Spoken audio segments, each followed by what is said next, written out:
సంయుక్త సేవా సంస్థ ఆధ్వర్యంలో లాక్డౌన్ ప్రకటించినప్పటి నుంచి నేటి వరకు 47 రోజులుగా ప్రతిరోజు నిత్యావసర సరుకులు కానీ అన్నదాన కార్యక్రమాలు ఎక్కడ ఏ అవసరమైనా కూడా మా సంయుక్త సేవా సంస్థ ద్వారా పేదలకు అందిస్తూ ఉన్నాము. దానిలో భాగంగా ఈరోజు 47వ రోజు దాతలుగా ఈరోజు 80 మందికి కూరగాయల ప్యాకెట్లు పంపిణీ చేయడం జరిగింది. ఈ కార్యక్రమానికి మన 24 న్యూస్ ఛానల్ డిస్టిక్ రిపోర్టర్ అయిన దొరనాదుల నరేష్ గారు మరియు గడ్డం మల్లికార్జున రెడ్డి గారు ఈ కార్యక్రమానికి సహాయం చేయడం జరిగింది. ఈ సహాయం పేదవారికి చేయడం మా సంస్థ ద్వారా చాలా సంతోషంగా ఉంది. ఈ సందర్భంగా మన నరేష్ గారికి మరి శివప్రసాద్ రెడ్డి గారు మల్లికార్జున రెడ్డి గారికి కృతజ్ఞతలు తెలియజేస్తున్నాము. Thank you. చెప్పుకుంటారా? ఈరోజు తుఫాన్ నగర్లో కూరగాయలు పంపిణీ చేసిన దాతలు మల్లికార్జున రెడ్డి, ద్రోణాదుల శ్రీనివాసులు గారికి, ద్రోణాదుల నరేష్ గారికి సంయుక్త సేవా సంస్థ తరఫున అభినందనలు తెలియజేస్తున్నాం. ఈ లాక్డౌన్ కార్యక్రమంలో ఎంతోమంది పేదలు తిండికి లేక, పనులు లేక, చిన్న చిన్న బంకులు నడుపుకునే వాళ్ళు కానీ నడుపుకోలేక ఆహారానికి చాలా ఇబ్బందులు పడుతున్నారు. అటువంటి వాళ్ళని గుర్తించడంలో సంయుక్త సేవా సంస్థ వ్యవస్థాపక అధ్యక్షులు సురేంద్ర గారిని మేము ప్రత్యేకంగా నేను అభినందిస్తున్నాం.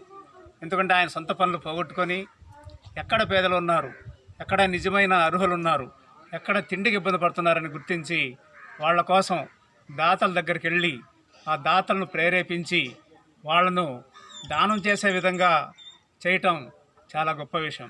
అటువంటి వ్యక్తులు అరుదుగా ఉంటారు.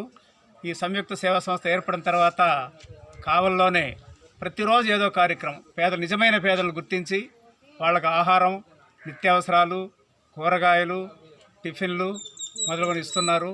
అలాగే ఈ లాక్డౌన్లో అనేక శ్రమపడి డ్యూటీలు చేస్తున్నటువంటి పోలీసులకు, పారిశుద్ధ్య కార్మికులకు, పారామెడికల్ సిబ్బందికి కూడా వాటర్ క్యాన్లు, టిఫిను, భోజనాలు వంటి సరఫరా చేయడం చాలా అభినందనతగ్గ విషయం. కాబట్టి ముందు కూడా దాతలు సురేంద్ర లాంటి వ్యక్తులను కలుసుకొని ఇటువంటి సమయంలో, ఇటువంటి ఇబ్బందులైన సమయంలో సహాయం చేయవలసిందిగా కోరుకుంటున్నాం. చాలా సంతోషదగ్గ విషయం. మా సంయుక్త సేవా సంస్థ లాక్డౌన్ మొదలైన కాడ నుంచి ఈరోజుకి 47వ రోజు. అది ఏదో రకంగా ఒక జన్మదినం కావచ్చు, లేదా ఒక శార్మాణి కావచ్చు, వాళ్ళ కుటుంబంలో ఒక పండుగ వాతావరణం కావచ్చు, ప్రతి దానికి కూడా ఈరోజు మా సంయుక్త సేవా సంస్థ చేపడుతున్న ఈ యొక్క మహత్తరమైన యజ్ఞానికి ప్రతి ఒక్కరూ ముందుకి దాతలు విరివిగా వస్తున్నారు. వారికై వారే స్వచ్ఛందంగా వస్తున్నారు. నేను అనుకున్న ఒక సామాన్యంగా ఒక ఆటో నడుపుకుంటూ జీవిత చక్రాన్ని ఒక ఆటో చక్రంగా మలుపుకుంటున్న ఈ యొక్క కష్టజీవికి ఈ రకంగా వస్తున్నారంటే అది ప్రజల ఆదరాభిమానం పూర్తిగా అన్నకు ఉంది. నేను హ్యాపీ స్వచ్ఛంద సేవా సంస్థ పెట్టుకున్నా. అయినప్పటికీ అన్న ఒక్కడే కష్టపడుతున్నాడు. చూస్తున్నా నేను. ఉదయాన్నే 7 గంటలకు లేస్తే 7 గంటలకి పోలీసులకి ఉదయాన్నే 10 వాటర్ క్యాన్స్ తీసుకుపోయి వాళ్ళకి పెట్టాలి.